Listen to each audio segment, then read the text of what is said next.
Hai teman-teman, balik lagi sama aku Richard. Tentu ya Richard, karena ini di channel Richard Kennedy. Kita masih ngobrol-ngobrol nih sama Pak Maman. Kita adakan satu segmen atau satu konten tambahan yang karena cerita Pak Maman ini sungguh inspiratif dan aku berharap semua teman-teman bisa terberkati dengan cerita Pak Maman ini dan bisa menjadi lebih semangat lagi.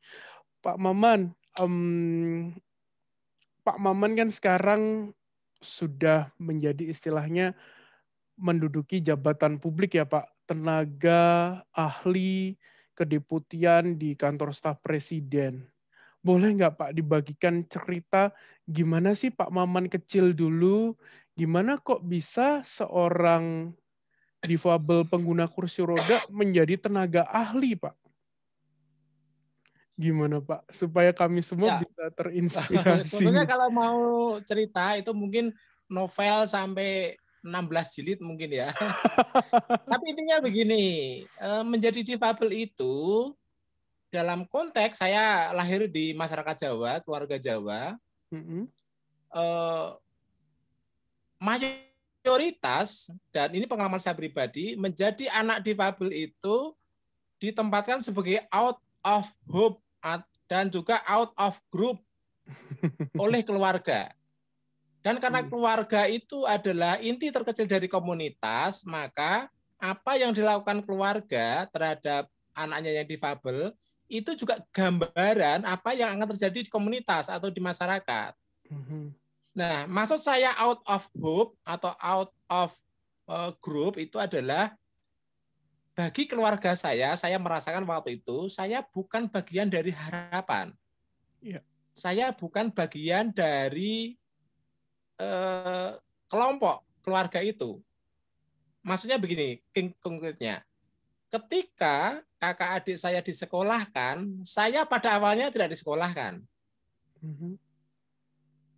Ketika kakak adik saya itu diberi tugas, ada yang mengambil air, ada yang gembala kambing, ada yang mencuci piring, ada yang mencuci baju, ada yang menyetrika. Waktu itu nyetrikanya pakai setrika arang ya. Iya, iya. Saya tidak diberi tugas apa-apa. Nah, itulah saya katakan menjadi anak difabel, khususnya di keluarga saya yang masyarakat Jawa itu, dipandang dan ditempatkan sebagai out of hope, bukan harapan masa depan. Dan juga out of group, tidak menjadi bagian dari kehidupan berkelompok, dalam hal ini berkeluarga. Contohnya yang saya katakan tadi. Nah, tetapi karena saya diam saja itu jenuh, saya pengen ketika kakak adik saya cerita, wah di sekolah seru, oh waktu gembala kambing itu sambil mencari belalang seru, oh wah ada teman, ada pesaing, ada pertengkaran, wah ada sahabat, pokoknya hidup itu dinamis dan ada nilai, dan saya nggak mau diperlakukan begitu terus. Akhirnya dengan cara saya meminta saya harus sekolah. Kemudian dengan cara saya harus keluar rumah. Dengan waktu itu saya waktu kecil masih klesot ya. Klesot itu berjalan dengan pantat. Dengan pantat. Saya kemanapun klesot. Diizinkan atau tidak, saya yang kemanapun ya ikut kemana-mana lah. Ikut kegiatan lah semampu saya. Termasuk kalau kakak adik saya itu nyari kayu bakar itu gede-gede, ya sudah. Saya nyari yang kecil-kecil. Ibaratnya itu misalnya daun daun kelapa kering itu loh, kelaras. Nah itu kan saya bawa pulang gitu. Tetapi berguna karena untuk memasak pakai kayu waktu itu kan sebelum kayu yang besar itu menyala kan butuh ibaratnya itu butuh rencek untuk menyalakan api pertama kali. Nah, ternyata justru kayu bakar saya yang rencek-rencek itu, yang kecil-kecil itu digunakan lebih dulu. Nah, di situ saya merasa, oh, saya ada gunanya. Nah, sejak saat itu kakak adik, ayah, ibu mendukung saya, termasuk disekolahkan dengan segala konsekuensinya, dengan semua dukungannya. Kemudian saya juga dibantu supaya pada akhirnya saya bisa berjalan, meskipun berjalan saya itu waktu itu ya pekoh lah, atau apa orang melihatnya itu kayak susah sekali gitu. Tapi itu jauh lebih baik daripada saya hanya diam 24 jam. Nah, kira-kira gitulah. Nah, akhirnya pengalaman-pengalaman di sekolah sampai ke kuliah, bagaimana penolakan, bagaimana pandangan, cara berjalan saya ditirukan, ada juga yang iseng-iseng telah nakal pada saya gitu. Tapi di sisi lain banyak juga kemudian empati, dukungan pada saya. Bahkan pada akhirnya orang-orang yang pada awalnya iseng, nakal, itu ketika saya bisa mengadaptasikan diri, bisa menunjukkan bahwa saya sekolah itu memang tujuannya untuk menjadi bisa gitu. Akhirnya teman-teman terbiasa, akrab, punya sahabat, kemudian punya teman bermain, punya teman belajar. Bahkan pada saat SMA saya ikut kemah ya. Saya tidak mau hanya jadi penonton, saya bilang ikut kemah, bahkan ikut karnaval 17-an dengan cara saya gitu. Dan mental-mental yang tergembleng selama jatuh bangun, susah, senang, suka duka itu mengantarkan saya ya untuk kemudian bekerja secara profesional, kemudian juga mengantarkan saya bekerja di kantor staf presiden ini. Wow, keren sekali Pak ceritanya. Aku sangat, wah, mendengarnya tuh wow gitu, saya tercengang. Berarti kuncinya Hampir tadi, semua teman-teman di Babel begitu kayaknya. iya Pak. Saya juga percaya, aku juga percaya bahwa teman-teman difabel dimanapun mereka berada, dimanapun teman-teman berada, pasti memiliki kisah inspiratif, punya perjuangan. Tapi secara spesifik Pak, berarti tadi kuncinya adalah adaptasi ya Pak, bisa mengadaptasi diri. Ya, pada zaman saya kan belum ada undang-undang, Mas. Betul. Belum ada undang-undang dan sebagainya, maka kita yang harus mengadaptasi diri gitu. Tetapi sekarang ada konvensi PBB, ada undang-undang, ada peraturan pemerintah yang harus mengadaptasi itu lingkungan, Betul. mengadaptasikan kepada kita gitu. Ji. Waktu zaman saya kecil, kita yang harus mengadaptasi kepada lingkungan. Sekarang dibalik, lingkungan yang harus mengadaptasi kepada kita gitu. Iya, tetapi ketika itu, ketika Pak Maman berhasil mengadaptasi, justru lingkungan juga menciptakan satu support system yang baik ya Pak? Iya, betul. Betul. Jadi sebetulnya tidak sepenuhnya juga misalnya saya mengadaptasi lingkungan waktu itu ya, tetapi lingkungan juga pada akhirnya menerima dan mendukung saya sesuai dengan kondisi saya. Nah, sekarang meskipun ada CRPD, ada undang-undang yang memang mewajibkan ada aksesibilitas dan akomodasi yang layak, artinya sistem itulah yang harus mengadaptasi dengan situasi, kondisi dan kebutuhan khusus kita. Tetapi toh itu juga tidak 100%. Kita tetap harus punya punya kemampuan untuk mengadaptasi gitu.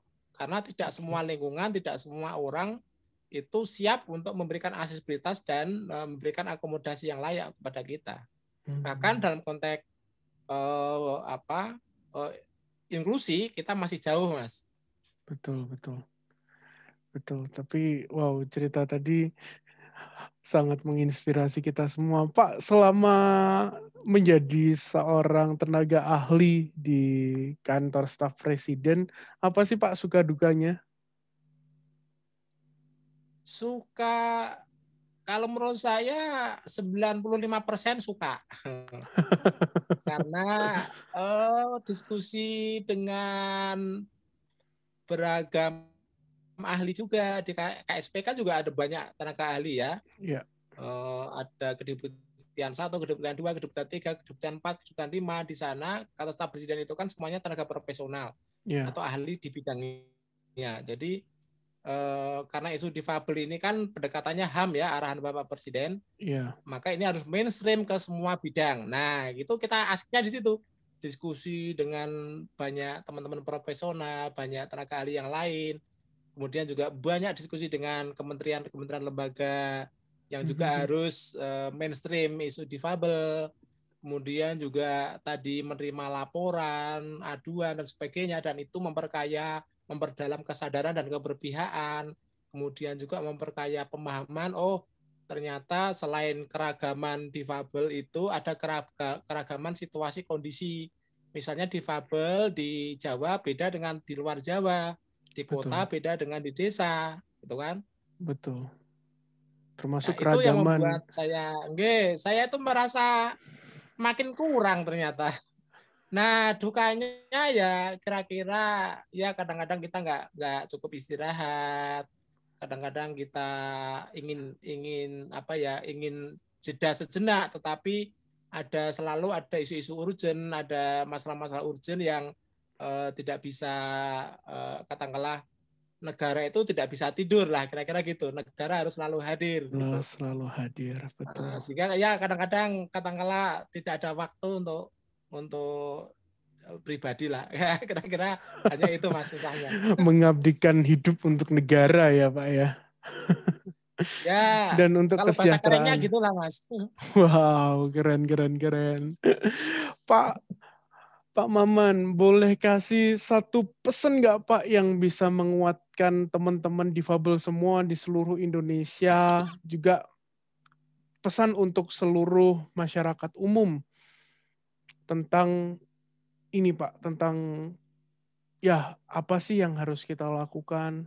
Karena kan Pak Maman dengan semangatnya nggak mau berdiam diri saja, tetapi mau untuk berjuang dan mau untuk jadi lebih dari seorang pemenang. Iya, apa ya Mas? Kalau prinsip saya simpel sih, bahwa sebaik-baik orang kan yang berguna untuk orang lain. Wah. Jadi ya semaksimal mungkin saja terus belajar dan terus berkontribusi untuk berguna bagi sesama. Gitu. Oke, baik. Makasih banget Pak Maman atas sharing-sharingnya, sungguh inspiratif ya teman-teman. Kita udah mendengarkan cerita dari Pak Maman yang bagaimana Pak Maman berjuang melawan keadaan dan akhirnya bisa menduduki posisi sekarang sebagai tenaga ahli di kantor staf presiden. Terima kasih teman-teman yang udah mendengarkan. Terima kasih juga Pak Maman untuk sharing-sharingnya sekali lagi. Luar Sama-sama. biasa, boleh komunikasi, boleh diskusi dengan Pak Maman. Dan semua teman-teman tetap semangat. Dan dari kami, salam antusias teman-teman.